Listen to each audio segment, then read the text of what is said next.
area. Joining us now is Frankline Bett, who sits on the Court and ODM Elections Board as chair. Thank you so much for joining us tonight. I know you've had a crazy day today. Thank you for coming. Do you believe there is ahead of us a free and fair nomination process across the parties? I agree, it was a crazy day. but crazy towards goodness. I want again to underline to the Kenyan people that it is extremely important that they conduct themselves in an orderly and peaceful manner, be it at these nominations or in the actual election in March 2013. That is the main issue which we must all grapple with.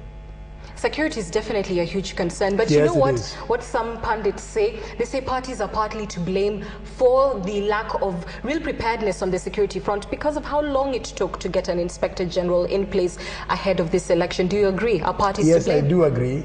We have procrastinated on certain issues to the extent that they become negative in terms of benefits to us. So I think we must be proactive. Like when we respond even to incidences, like the Madare issue, like the Tana River, or even the MRC situation. I want to urge the new Inspector General to have a rapid response team and really do so, not by name, but by actual action. It's very important. It gives confidence, it gives hope to the people when we respond to incidences that are taking place in the country. The easily incidences are such situations whereby when those things happen, we must respond and we must be seen to take action and we must be seen to parade individuals who may have been suspected to have been involved in such heinous acts. And of course the ability to just vote freely and not feel that you'll be intimidated and all of that is part of that free and fair process that I'm talking about. Yes, it is very important. But let me also ask you, bearing in mind the outcry, and we've seen in the stories that have run earlier, that are already happening within parties for various reasons. Some people say that this is the beginning of the end, that this is where it all goes downhill, that you start with a flawed nomination process, and out of that, because you don't get a pool of democratically elected leaders, then the election in itself will already be bungled. And my initial message is to the candidates, to the aspirants. The language, the body language they exhibit in public is very important. Are they exhibiting a situation that is looking like violent? And the public would then be reflecting in their supporters. I want to urge my colleagues who are campaigning across the country, across parties, let us exhibit a sense of sobriety, a sense of humility, a sense of respect, a sense of love. After this election, there is one thing that is common. We will remain Kenyans. It doesn't matter which party we belong to. So I want to urge, and also the supporters, we in code, we have said any person, be it the aspirant or the supporter, who would be fomenting chaos. What will you do? We have made up our minds. We will disqualify that candidate. We'll hold you to your word. Yes, I mean it. And I always want to say that it is important to go by the rules, and you apply those rules. In court, there is already complaints of a selective interpretation, I beg your pardon, in ODM, a selective interpretation of the party constitution as far as it requires party officials to quit if they want to run for an elective position. And this hasn't happened with your chairman, with your secretary general. How are you inspiring confidence that your nomination process will be free and fair and will not be influenced by these people who continue to hold key offices in the party?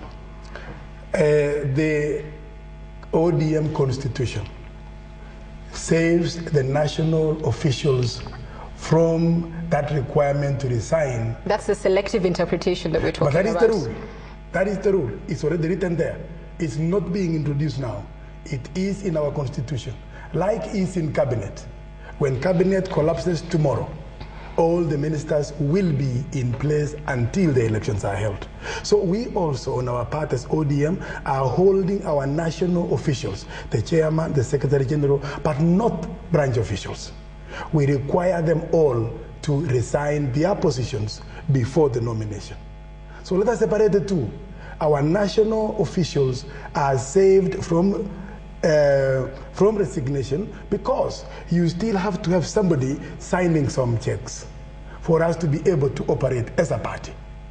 Finally, how do you intend to ensure, especially, let's focus on CORD and on ODM, I beg your pardon, that there is a dispute resolution mechanism that can be seen to be credible, given that these nominations are happening Thursday, Friday, IEBC needs that list?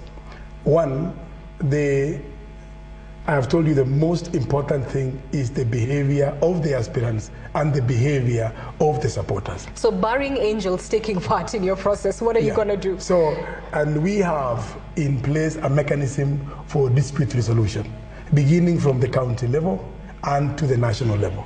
And we have asked our partner parties to have a similar arrangement so that we try to deal with disputes at the county, at the grassroots, before they are appealed to the national. And if a person at the national still feels aggrieved, then the IEBC has got another mechanism for that within resolution. 24 hours?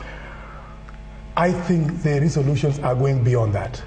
To my knowledge, to my information from the IEBC, the resolutions of disputes I think are going up to the 21st of the month. An issue that still needs a lot of clarity, that has been disputed in other quarters, but I certainly do want to thank you for your time. Thank you very much. And wish you all the best. Thank you.